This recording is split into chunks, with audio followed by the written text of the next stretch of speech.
Topuria is a nightmare. Yes, he is. He's a nightmare. Yeah. He's scary. Did we just witness the second coming of Conor McGregor?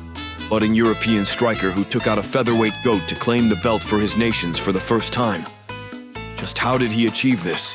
If you don't know too much about Ilia's background, we will show you how his nomadic roots influenced his fighting style, that he used to bring the belt for Georgia and Spain for the first time. Ilia Topuria was born in Germany to an ethnically Georgian family. At the age of 7, Ilia's family decided to return to Georgia, and that's where Ilia's martial arts journey began. Ilia and his brother took up wrestling as is customary for young boys in the Caucasus, as this is one of the premier regions of the world that is known for its wrestling pedigree. Ilia loved wrestling so much that he hoped to one day win an Olympic gold alongside his brother. That dream came to an end as Ilia's family decided to relocate once again in 2012. At the age of 15, Ilia has now arrived in Spain, the country that would truly become his second home.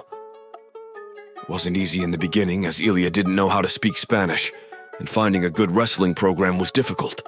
Soccer is the king in Spain, so many martial arts are on the back burner. However, as fate would have it, Ilia's new home would also come along with a passion for a new sport, mixed martial arts. His mother accidentally saw someone with a cauliflower ear and correctly guessed that he had something to do with wrestling. While the man wasn't a pure wrestler, he was a practitioner of MMA and left the gym's contact info. At first, Ilia wasn't sure if he liked this new sport. However, he soon developed a burning passion for MMA alongside his brother Alexander. Thus, in 2012, Ilia began his MMA journey with the Climate Club in Alicante.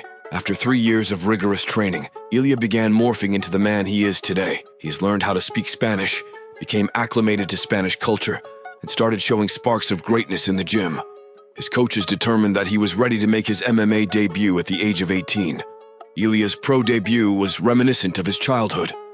Unstable at first, however, being fruitful in the end. Ilia was facing Francisco Asprilla and suffered a flash knockdown early in the fight.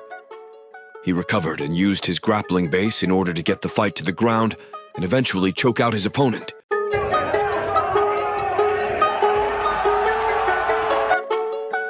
He decided to do that 6 more times as he choked his 6 next opponents.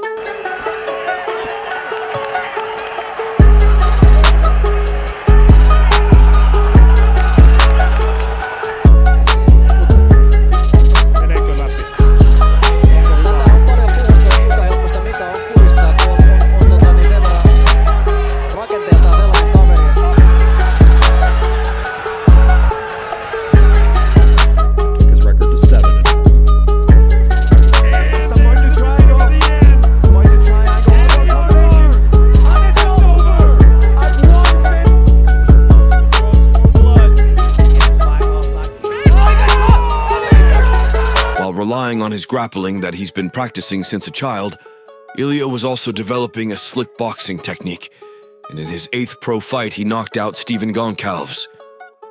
Dana White has seen enough and was convinced that the kid wants to fight, so the UFC sent him an opportunity of a lifetime.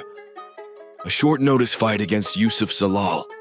Ilia had 3 options: to turn down the fight due to the short notice, and then fight in the regional scene more and maybe get a shot at UFC later again, or to take the fight and jumpstart his UFC title run. He picked the second option. Although dominant, Ilia could not get a finish in his debut due to the short notice, but promised that he would finish his future opponents. And boy did he. It's just unloading on David Jackson right now with all combinations. Oh! Wow! The walk-off KO for Ilia Topuria. He just chopped him down like a tree. We have never seen him get beat. Ilia Topuria has knocked Ryan Hall out cold! He carries this intensity about him. Topuria's next big challenge was another short-notice fight, this time against a bigger lightweight, Jai Herbert. Ilia had to go up a weight class on top of having little time to prepare. Things looked rocky when he was knocked down with a head kick in the first round, but as he has done in the past, he persevered and got a brutal knockout finish in the second round. Jackson and the right hand. Oh, Jai Herbert was out cold before he hit the canvas. He caught the attention of many new fans due to this knockout being so hard. It took a while for Jai Herbert to regain consciousness. Some real expectations were placed on him, and you had people believing in him due to the knockout they witnessed in the second round. But you also had the crowd that was skeptical of his ceiling, seeing that he almost got finished himself in the first round. His final test before the title shot came against highly ranked featherweights. He was matched up against then undefeated Bryce Mitchell, man known for Arkansas wrestling. Ilia shut many haters up with his performance, as not only was there a day and night difference between the two in the striking, Bryce also proved to be worse in the grappling as well. He could not get any takedowns and was ultimately submitted. It's an incredible pace, but Topuria is really... Oh, that's tight. Whoa! Still undefeated! Wow! Ilia Topuria! At this point is where some people began comparing Ilia's magical run to that of Conor. It was still a little early, but the similarities started to appear. Josh Emmett was the final test, standing between Ilia and his title shot, a decorated veteran with some dynamite in his hands and a chin made out of granite. You might as well fight an orc. Ilia once again passed with flying colors. He couldn't get a finish because Emmett is literally undying, but Ilia displayed a boxing masterclass and heavily outstruck Emmett on his way to a dominant decision, with one judge scoring the bout 50-42 with a 10-7 round in Topuria's favor. Even prior to his victory over Emmett, Topuria was manifesting the Volk fight.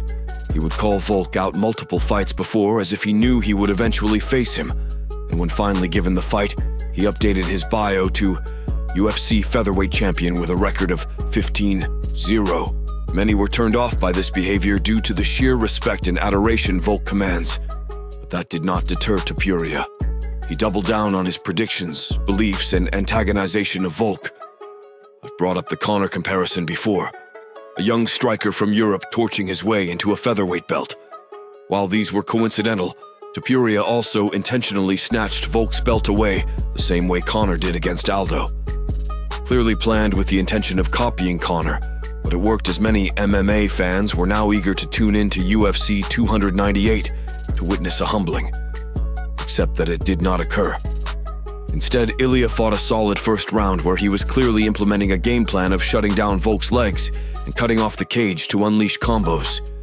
He was getting close to finding the chin, but Volk would move just enough to get out of danger. Until the second round, where he couldn't and was stuck against the fence, and the rest is history.